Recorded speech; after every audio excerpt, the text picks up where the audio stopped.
Aling Nova, pasensya na po talaga. Hindi ko naman po talaga ginusto yun eh. Lahat naman po ng pinakita ko sa inyo noong mga nakaraang araw, bukal po yun sa puso ko. Saan na ba kasi yun? Ha? Dito ba? Dito ba? Ha? Saan na ba kasi yun? Mami! Hindi ko alam. Huh? Hindi ko na malaman kung saan ko nilagay. Nasaan na ba kasi talaga yun, Mami? Hindi pwede mawala mo yun. Tituloy na bakit lupa? Hindi ko alam. Hindi ko alam kung saan ko nailagay. Ano ba naman, Mami? Napagurara mo naman. Ha?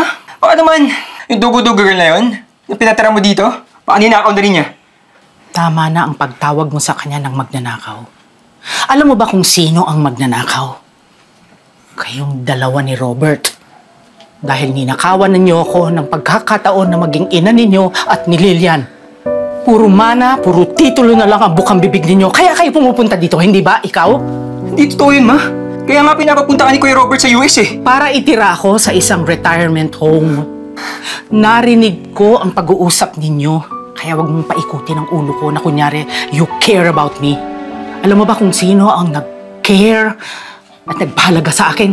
Si Junie May. Magnanakaw yun, Ma. Naging mas anak ko siya kaysa sa inyo. Bahala ka. Sige, pabalikin mo dito yon para lalo ka manakawan. Pero hindi ako titigil hanggat di ko nakikita yung titulo ng lupa.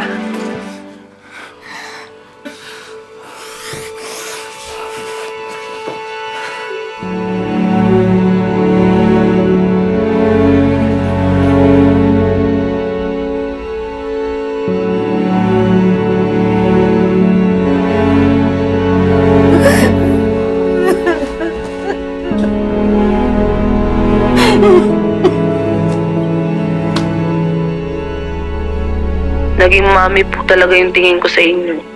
Salamat din po kasi hindi niyo po tinuloy na kasuhan ako. Maraming salamat po, Aling Nova.